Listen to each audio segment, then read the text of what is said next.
Guys, I'm addicted. Addicted to sci-fi and fantasy cult movie musicals. And guess what? I found a new one. Repo, the genetic opera, feels like it was built for midnight screenings. It's got style, energy, gore, Giles from Buffy, kick-ass guitar riffs, and a shit ton of negative reviews. I don't care, this movie has an audience and I'm on a mission to find them. It's the mid-21st century and the human race is threatened by an epidemic of organ failures. Luckily, GeneCo is here, offering life-saving transplants for sky-high fees. While you're at it, you can completely remodel yourself inside and out. But you better keep up those repayments or else you'll get a call from the Repo Man. His job is to take back company property without remorse or anaesthetic. Sounds twisted and crazy? That's because it is. This is your brain on Repo, and if you're anything like me, you'll be dying for another hit as soon as it's over. They shall inherit nothing. I can't feel nothing at all.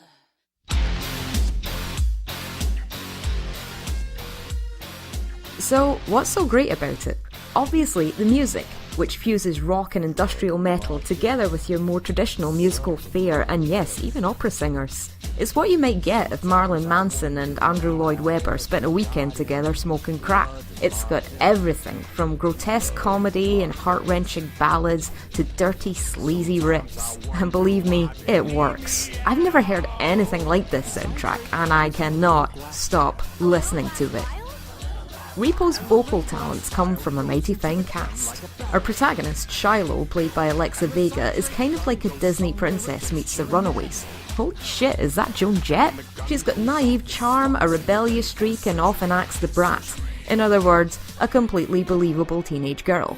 Then there's the grave robber, a narrator of sorts for the criminal underworld, whose last name I can't pronounce. He's a lovable rogue and just so much fun to watch. Paul Sorvino plays Rotti Largo, the head of GeneCo. If you remember him screaming at Claire Danes, then you already know this guy's got pipes. Rotti has 3 awful children vying for his fortune, a knife-wielding psychopath, a freak who wears dead women's faces, and Paris Hilton. Paris is Amber Sweet, a stupid spoiled whore with a horrible singing voice. She did know she was in a movie, right? Moving on to my 2 favourite characters, Blind Mag and Nathan Wallace. Mag is played by Sarah Brightman, the original Christine Daae in Phantom of the Opera. That's kind of a big deal for me. Since I grew up in the musical Dead Zone that was the early 90s, I'd listen to my parents' cast recordings instead of pop songs. It's probably why I love musicals so much. Mag has a fascinating backstory and knows how to make one hell of an exit. A character this striking, seriously, check out the eyes, deserves a voice to match, which Sarah totally delivers. And believe it or not, she was almost 50 when Repo got made. Finally, we get to Anthony Stewart Head. Oh my god, this guy goes from bleeding heart to batshit crazy at the flick of a scalpel. And what a voice! Fans of Buffy will remember the musical episode Once More with Feeling, which apparently got Tony this role.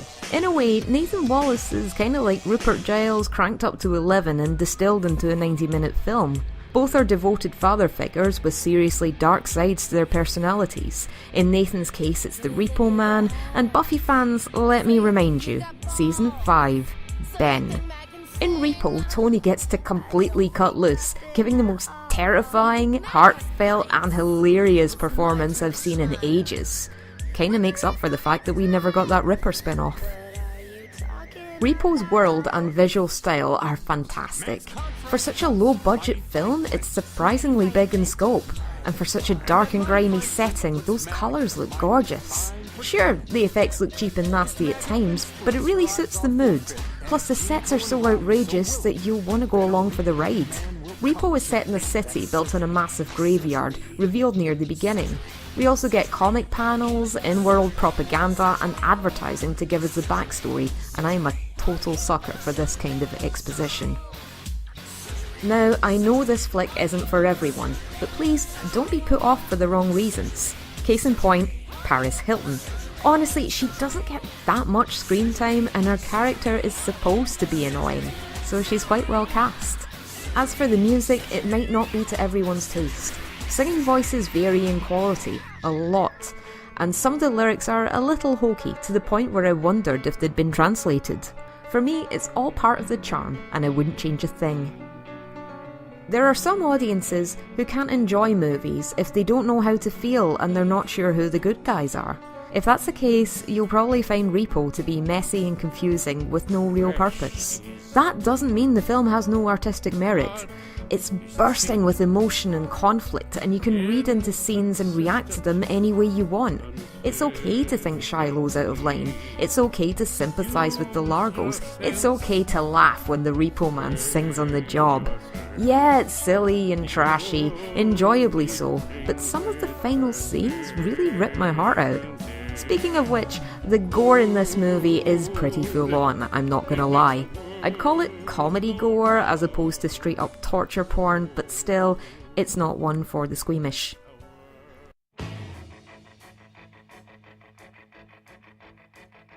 Now, let's address the transvestite elephant in the room.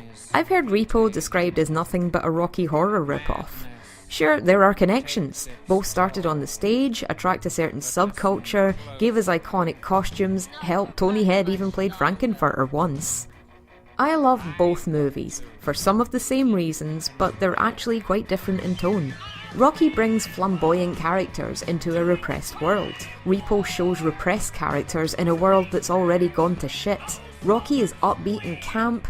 Repo's world is downbeat, and while it's still camp, it has more of a dark comic feel. And when you get down to it, some aspects of Rocky are kinda tame. And I'm not about to go on a Tim Bisley rant or anything, I was actually talking about the music.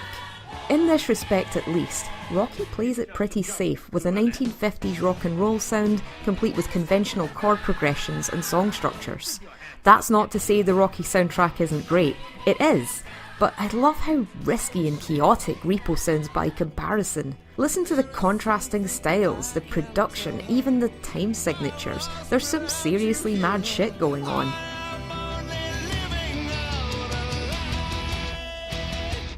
That doesn't make it better or worse. In fact, if the music is less accessible, then it's harder to sing along with, and in this respect, Rocky has the edge. Put it this way, you're more likely to hear the time warp at a party than Zydrate Anatomy, unless you go to some freaky parties. My point is, there's room for both of these movies in cult cinema. And wouldn't they make an awesome late night double feature?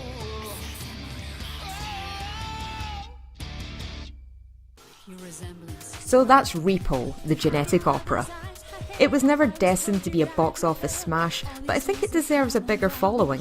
There's just so much passion in every second of screen time that I can't help watching it over and over again. In a world of safe, feel-good, phoned-in jukebox musicals, and I saw the Spice Girls one, so I know what I'm talking about, sometimes you want to see more guts. If you like your music loud, your humour dark, and your movies generally a bit fucked up, then I urge you to check out Repo.